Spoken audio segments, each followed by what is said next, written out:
보면 예수님께서 안수하고 기도해 주신 바라고 어린아이들 데리고 온 사람들이 있었습니다. 근데 이때 당시에 여자들과 어린아이들은 연약한 존재로서 별로 인정을 받지 못하는 그러한 시대였습니다. 그래서 제자들이 어린아이들이 와서 하나님의 말씀을 듣고 그들이 하나님의 사랑을 받아야 함에도 불구하고 제자들이 어린아이들을 데려오는 것을 싫어했어요. 제자들이 꾸짖거늘 예수님께서 어린아이들을 용납하고 내게 오는 것을 금하지 말라. 천국이 이런 사람들의 것이니라. 이렇게 말씀을 하고 있습니다. 어린아이들의 영혼이 우리 이제 모든 사람의 영혼을 담고 있는데 어린아이들의 영혼은 엄청 맑고 순수하고 깨끗해요. 제가 사역을 여러 중고등부도 해보고 초등부도 해보고 유치부도 해봤는데 유치부 3년 정도 할 때가 제일 마음이 좋았어요. 어린아이들 바라만 보고 있어도 아이들이 영혼이 너무 깨끗해요. 아이들이 영혼이 너무 깨끗하고 순수하고 그 어린아이들 영혼에게서 우리가 배울 점이 너무 많이 있다는 것이에요. 근데 예수님께서 제자들이 어린아이들을 데리고 오는 것을 꾸짖는 것을 보시고 어린아이들이 내게 온 것을 금하지 말라 이렇게 말씀을 하고 있습니다. 또 오늘날 이제 교회들이 중형교회, 소형교회 이런 교회들은 아이들도 많이 참석하지만 큰 교회들은 예배에 어린아이들을 따로 유아실에서 드린다든지 어린이들이 같이 예배를 못 드려요. 이것은 제가 생각할 때 합당하지 않다고 생각해요. 어린아이들도 같이 어른들과 같이 온 가족 같이 예배 드릴 때 하나님의 말씀을 받고 그들이 하나님의 뜨거운 사랑을 체험하기도 하고 성령을 받고 또 성령의 은총을 애들이 누리기도 하는데 그것을 막는 것이에요. 그래서 예수님께서 이렇게 말씀하고 있습니다. 그래서 어린아이들이 많으면 그 교회가 건강한 교회인데 우리 교회는 아직 어린아이들이 없는데 제가 새소식반을 올해 상반기 하려고 했는데 지금 못했는데 일주일에 한 번 정도라도 도와준다고 하시는 집사님이 있어서 그걸 기도하면서 지금 준비를 할까 생각 중이에요. 어린아이들을 용납하고 내게 온 것을 금하지 말라 이렇게 말씀을 하고 있습니다. 그다음에 오늘 말씀에 재물이 많은 청년이 있는데요. 재물이 많은 이 청년은 예수님께 와서 내가 무슨 선한 일을 하여 영생을 얻으리까 이렇게 말씀하고 있습니다. 그럼 이 말씀 속에 무엇이 담겨 있습니까? 선한 일을 함으로 우리가 영원한 생명의 복을 누릴 수 있다고 하는 이런 생각을 하고 있다는 것입니다. 그러니까 예수님께서 선한 일은 오직 하나님 한 분이시니라 이렇게 말씀하고 있습니다. 우리가 선한 행동과 선한 일로서 구원에 이룰 수 없다는 것을 말씀하고 있습니다. 그러니까 우리가 우리 자신의 의를 나타내므로 우리가 선한 일을 많이 하는 사람은 그 선한 일 자체는 괜찮아요. 구제를 많이 하고 선교를 많이 하고 주님의 일들을 열심히 하는 것은 좋은데 그것을 통해서 자기의 의를 나타내고 자기의 선함을 나타내는 것은 잘못된 것이에요. 그래서 이때 당시에 구약의 또 대제사장들도 그렇고 예수님이 오셨을 때 유대인들과 바리새인들은 자신의 의로운 행동으로 자신의 어떤 구원의 반열에 이르렀다고 생각을 했다는 것이에요.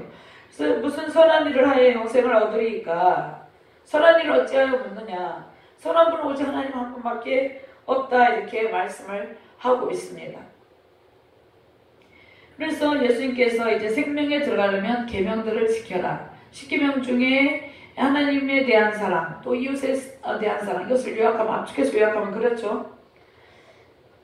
근데 예수께서 이제 이 말씀은 살인하지 말라, 간음하지 말라, 도둑질 하지 말라 이것은 이웃에 대한 관련된 사랑이잖아요. 거짓 증언하지 말라, 내 부모를 공경하라, 내 이웃을 내 자신과 같이 사랑하라 하신 것이니라. 이것을 계명을 지켜라 이렇게 말씀을 하는데 이 청년이 이 모든 것을 내가 지켰사온데 이렇게 말씀하셨습니다. 나는 계명을 다 지켰는데 내가 무엇이 부족합니까? 내가 무엇이 부족해서 영원한 생명의 복을 누리지 못합니까? 이렇게 묻는 거나 마찬가지라는 것입니다. 아직도 무엇이 부족합니까? 이것은 무슨 생각을 하고 있다는 것이에요? 나는 나의 선한 행동을 하고 의로운 행동을 했다. 어떤 자기의 의에 빠져 있는 것이죠. 이거는 일종의 교만이라고 볼 수 있죠. 무엇이 부족함이 없이 난 다 했다. 이렇게 예수님 앞에서 이렇게 말씀을 하고 있다는 것입니다. 예수님께서 이 부자 청년의 문제점에 대해서 이제 말씀하시는데, 네가 온전하고자 할진대 가서 내 소유를 팔아 가난한 자들에게 주라. 그리하면 하늘에서 내 보화가 내게 있으리라. 그리고 와서 나를 따르라. 이 청년은 이제 계명을 지켰다 이렇게 말씀을 하고 있는데, 온전히 하나님의 말씀의 법을 따르지 않고 있는 상황 가운데 있었다는 것입니다. 우리가 재물이 많다고 해서 하나님의 뜻을 따르지 않는 것이 아니에요. 그 재물을 어떻게 사용하고 그 재물을 대하는 태도를 말씀하고 있다는 것입니다. 우리가 재물이 엄청나게 쌓여 있어요. 근데 그 재물을 가지고 주님의 일을 쓰고 그 재물을 가지고 하나님의 영광을 나타내는데 사용하면 그것이 문제가 되지 않는다는 것입니다. 그 모든 재물의 주인이 하나님이심을 고백하고 물질의 주권이 하나님께 있음을 고백하고 재물을 사용할 때 그 재물을 통해서 하나님의 영광을 받게 되는데, 이 부자 청년은 이 재물에 대해서 자기의 것이라는 생각이 있었습니다. 재물에 대한 애착을 가지고 있었습니다. 세상에 대한 애착을 가지고 있었다는 것입니다. 영원한 생명에 대해서 관심도 있었어요. 또 하나님께서 주신 모세의 율법도 지켰어요. 그런데 이 부자가 재물에 대해서 너무나 마음을 거기에 쏟고 있었다는 것입니다. 하나님보다는 재물에 대해서 마음을 쏟고 있었다는 것이에요. 성경에 너희가 재물과 하나님과 겸하여 섬길 수 없느니라 이 말씀이 있다는 것입니다. 이 부자 청년은 재물에 대한 애착도 가지고 영원한 생명의 복도 소유하고 두 가지 다 가지려고 했다는 것이에요. 근데 두 가지 다 주세요. 우리에게도 재물을 줘요. 근데 재물에 대한 생각하는 태도, 가지고 있는 이 청년의 마음을 말씀을 하고 있다는 것입니다. 그러면 이웃사랑에 대해서 내 재물이 많으니까 소유를 팔아서 가난한 자들에게 나눠주고 나를 따르라 이렇게 말씀을 했어요.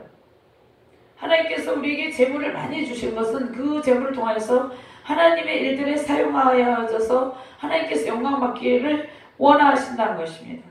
그런데 이 부자 청년은 그렇게 생각을 하지 않았다는 것이죠. 재물이 많음으로 이 재물에 대해서 마음이 있었다는 것이에요. 영생에 대해서 관심이 있었지만 세상에 대한 미련을 버리지 못했다는 것이에요. 세상에 대해서, 재물에 대해서 온 마음이 거기에 집중되어 있었다는 것이에요. 그러면서 우리가 또 재물을 가지고 가난한 이웃들이 있잖아요. 그 이웃들을 우리가 도와주고 돌아보고 살펴보고 이렇게 해야 되는데 그 일을 하지 않았다는 거잖아요. 그 일을 했으면 예수님께서 이렇게 말씀하지 않았을 텐데, 내 소유를 팔아 가난한 자들에게 주라 이 명령을 했는데, 그가 그러면 그 다음에 어떤 그런 행동을 해야 되는데, 재물이 많음으로 재물에 대해서 애착을 가지고 있는 거죠. 이 말씀을 듣고 근심하며 가니라 이렇게 말씀을 하고 있습니다. 그러니까 아직 영원한 생명의 복을 받아 누릴 마음의 준비가 되어 있지 않고 주님을 온전히 따를 준비도 되어 있지 않았다는 것입니다.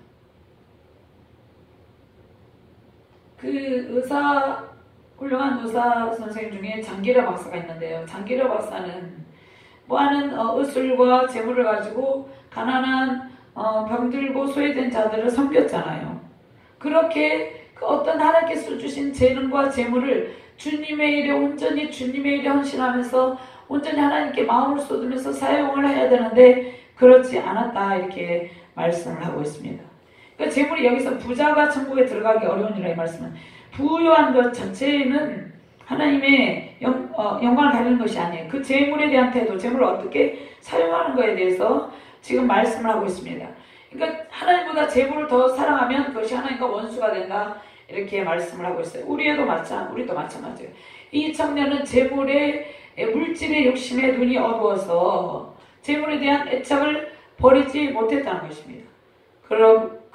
그래서 영원한 생명의 복을 누리지 못했다는 것인데, 그러면 제자들이 이것을 보고 그렇다면 누가 구원을 얻을 수 있으리까? 사람으로서는 할 수 없으나 하나님으로서는 다 하실 수 있느니라. 그러니까 주님을 온전히 따라야 된다는 것입니다. 우리에게 주어진 시간과 재능과 물질을 가지고 온통 하나님께 마음을 쏟으며 하나님의 일들에 대해서 어떻게 사용할까 생각하면서 주님의 일을 사용하고 주님의 가신 그 십자가 길을 따를 준비가 되어 있어야 된다는 것입니다.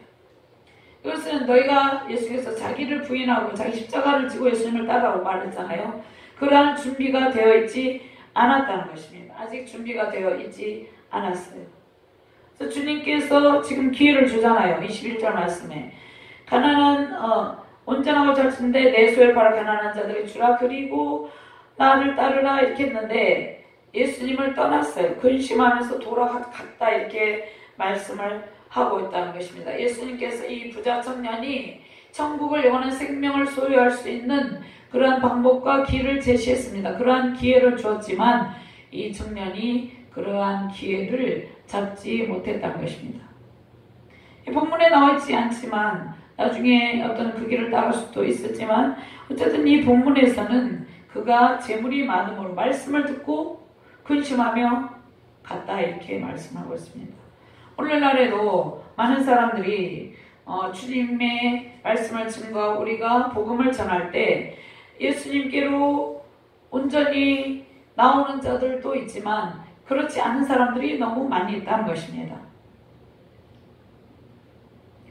어제 김계수 성도님 동생이 집사님인데 우시고 이렇게 하면서 말씀하시는데 20억도 넘는 재산을 다 날렸대요. 날리고 그리고 예수님을 믿게 되어서 이제 믿고 집사님이 되었는데 반 이상을 되찾게 해주셨다. 왜 날리게 하셨겠습니까? 하나님께서 그 영혼이 구원이 더 시급하기 때문에. 우리가 재물을 가지고 어떻게 사용하고 주님의 일에 써야 되는 것이 중요한데 이 청년은 영원한 생명에 대해서는 관심이 있었지만 그 영원한 생명보다 재물에 대한 가치를 더 소중하게 여겼다는 것입니다. 오늘날 이러한 상황에 있는 영혼들이 많이 있습니다. 우리는 그들도 이제 그 가운데서 돌이켜서 복음을 받아들이고 그들이 가지고 있는 재물과 시간과 어떠한 재능들을 하나님께 사용할 수 있도록 또 가난한 이웃들을 위해 사용할 수 있도록 기도를 해야 된다는 것입니다. 이 말씀을 통해서 우리가 이 말씀을 통해서 어떤 잘못된 해석을 하면 부자는 천국에 들어가야 한다 이것이 아닙니다. 우리가 재물에 대한 태도를 말씀하고 있어요. 우리에게 하나님께서 시간을 주시고 재물을 주십니다.